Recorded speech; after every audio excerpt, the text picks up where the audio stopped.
Hello guys, मैं करिश्मा again new video के साथ में। गाइस आज का हमारा नया टॉपिक है that is prokaryotic cell and eukaryotic cell. ठीक है, तो प्रोकैरियोटिक सेल में और यूकैरियोटिक सेल में बेसिकली डिफरेंस होता क्या है, ठीक है, वो हम आज इस वीडियो के अंदर देखने वाले हैं कि प्रोकैरियोटिक सेल में क्या डिफरेंसेस होते हैं एंड यूकैरियोटिक सेल में क्या डिफरेंसेस होते हैं।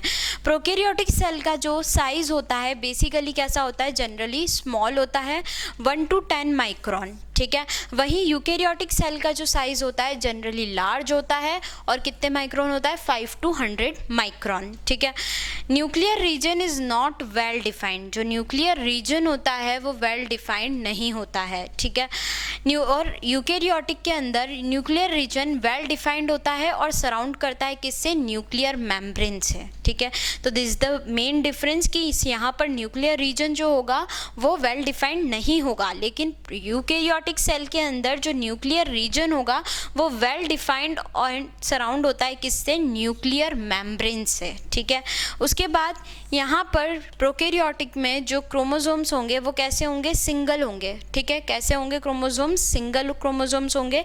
और यहाँ पर कैसे होंगे, मोर देन 1 क्रोमोसोम, एक से ज़्यादा क्रोमोसोम्स यूकैरियोटिक में प्रेजेंट होते हैं। मतलब ये प्रोकैरियोटिक में only and only single chromosome और we can say 1 chromosome present होगा, लेकिन वहीं उसी जगह यूकैरियोटिक सेल के अंदर मोर देन 1 क्रोमोसोम प्रेजेंट होगा। ठीक है, वहीं पर हम बात करते हैं प्रोकैरियोटिक सेल की, तो membrane bound cell organelles absent. ठीक है, मेम्ब्रेन बाउंड जो सेल ऑर्गेनेल्स होते हैं वो एब्सेंट रहते हैं किसमें, प्रोकैरियोटिक सेल में। मतलब कि जितने भी सेल ऑर्गेनेल्स मैंने आपको बताया मेम्ब्रेन बाउंड सेल ऑर्गेनेल्स वो सब प्रोकैरियोटिक में एब्सेंट होंगे। और वहीं यूकैरियोटिक की मैं बात करूँ तो जितने भी मेम्ब्रेन बाउंड सेल ऑर्गेनेल्स हैं वो सभी प्रेजेंट रहेंगे। ठीक है, अब यहाँ पे हमने बात कर ली प्रोकैरियोटिक और यूकैरियोटिक के बारे में। तो बेसिकली ये जो आपका टॉपिक है difference between prokaryotic and eukaryotic बहुत ही इंपॉर्टेंट है।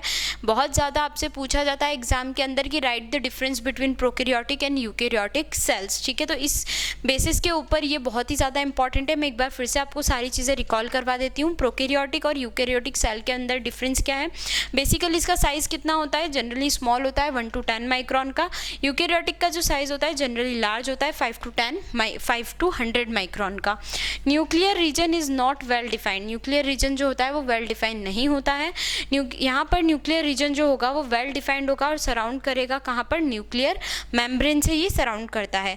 थर्ड, प्रोकैरियोटिक सेल में क्रोमोसोम्स कैसे होंगे, सिंगल होंगे, और यूकैरियोटिक सेल में मोर देन 1 क्रोमोसोम होंगे। ठीक है, उसके बाद में प्रोकैरियोटिक सेल जो होता है membrane bound cell organelles absent होते हैं, वहीं यूकैरियोटिक के अंदर membrane bound cell organelles present होते हैं। ठीक है, तो इस तरीके से हमने ये पूरा वीडियो देखा। नेक्स्ट वीडियो के अंदर हम बात करेंगे सेल ऑर्गेनेल्स के बारे में। ठीक है, इस वीडियो से रिलेटेड आपको कोई भी डाउट है प्लीज़ कमेंट कीजिए। हमने ऑनलाइन होम ट्यूशन भी स्टार्ट किया है, मोर इन्फॉर्मेशन के लिए डिस्क्रिप्शन में चेक कीजिए। Thank you so much.